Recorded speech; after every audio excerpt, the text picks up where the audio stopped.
क्या आपने कभी महसूस किया है कि आपका मन छोटी छोटी चीजों में ही उलझा रहता है? जैसे ही पढ़ने बैठते हैं फोन उठ जाता है, काम शुरू करते ही यूट्यूब खुल जाता है, थोड़ा सा खाली समय मिलते ही सोशल मीडिया स्क्रॉल, और फिर हम खुद से पूछते हैं मैं इतना डिस्ट्रैक्टेड क्यों हूँ? दोस्तों, इसका जवाब है डोपामीन। और आज हम बात करेंगे उसी पर आधारित एक बेहद पॉपुलर किताब के बारे में, dopamine detox, a short guide to remove distractions and get your brain to do hard thing. नमस्कार दोस्तों, मैं हूँ जॉय बैनर्जी और आज मैं आपको एक ऐसी ट्रूथ बताने जा रहा हूँ जो आपकी प्रोडक्टिविटी, आपकी फोकस पावर और आपके दिमाग की असली एनर्जी को अनलॉक कर सकती है। डोपामीन क्या है? सरल भाषा में ये आपके दिमाग का रिवॉर्ड केमिकल है। कुछ अच्छा लगे, कोई मजेदार वीडियो दिख जाए, एक नया नोटिफिकेशन आ जाए या सोशल मीडिया पर कोई लाइक मिल जाए, दिमाग में डोपामीन का झटका लगता है और ये इतना एडिक्टिंग है कि हमारा दिमाग बार बार उसी क्विक रिवॉर्ड की तलाश करता रहता है। समस्या क्या होती है कि जितना ज्यादा डोपामीन इंस्टेंट चीजों से मिलता है, जैसे scrolling, reels, junk food, gaming, उतना ही दिमाग हार्ड चीजों से भागने लगता है,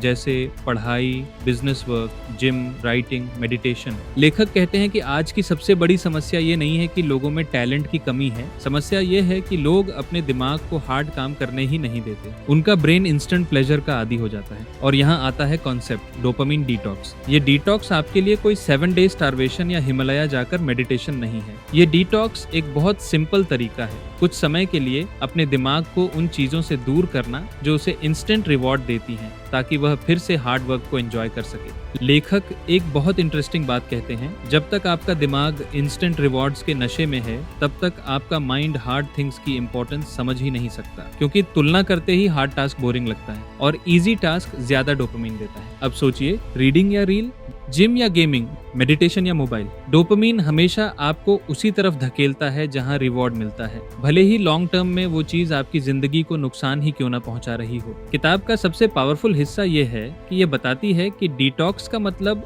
डोपामीन को खत्म करना नहीं है, बल्कि डोपामीन की सेंसिटिविटी वापस लाना है, यानी आपका दिमाग फिर से छोटी छोटी चीजों में खुशी महसूस कर सके। डिटॉक्स की प्रक्रिया बहुत कठिन नहीं है। लेखक कहते हैं कि बस कुछ घंटे या 1-2 दिन अपने दिमाग को शांत कर दो। फोन से दूरी, सोशल मीडिया बंद, बिना जंक कंटेंट, बिना अननेसेसरी स्टिमुलेशन। पहले कुछ घंटों में दिमाग बेचैन होगा, फोन हाथ में उठाने का मन करेगा, कुछ देखने का मन करेगा, किसी डिस्ट्रैक्शन की क्रेविंग होगी, लेकिन यही आपका दिमाग क्लींस हो रहा होता है और फिर कुछ समय बाद आपका माइंड शांत होने लगता है। आप फिर से फोकस कर पाते हैं, आपको हार्ड काम इतना भारी नहीं लगता, आप सिंपल चीजों में खुशी महसूस करने लगते हैं, जैसे चलना, किताब पढ़ना, थॉट लिखना, नेचर देखना। डिटॉक्स का असली फायदा है क्लैरिटी। दिमाग में फॉग हट जाती है, आप समझ पाते हैं कि असल में आपके लिए क्या जरूरी है, आपकी प्रोडक्टिविटी बढ़ती है, आपका माइंड डिसिप्लिन की तरफ लौटता है। किताब एक और दिलचस्प बात बताती है, हम डिस्ट्रैक्ट इसलिए होते हैं क्योंकि हम बोरिंग से डरते हैं, लेकिन बोरिंग ही वह जगह है जहां क्रिएटिविटी जन्म लेती है। जब दिमाग पर स्टिमुलेशन का प्रेशर नहीं होता, तभी वह सोच पाता है, तभी आइडियाज आते हैं, तभी क्लैरिटी आती है। सबसे बड़ी बात यह है कि डोपामिन डिटॉक्स सिर्फ तकनीक नहीं, ये एक चेतना है, एक अवेयरनेस है कि आपको क्या खुश करता है और क्या आपको बस भरमाता है। किताब कहती है हार्ड थिंग्स करना मुश्किल नहीं, मुश्किल है डिस्ट्रैक्शन से दूर रहना। जैसे ही डिस्ट्रैक्शंस कम होते हैं, आप अपने आप हार्ड काम कर लेते हैं, आप नेचुरली डिसिप्लिन्ड हो जाते हैं। डिटॉक्स के बाद आप नोटिस करते हैं कि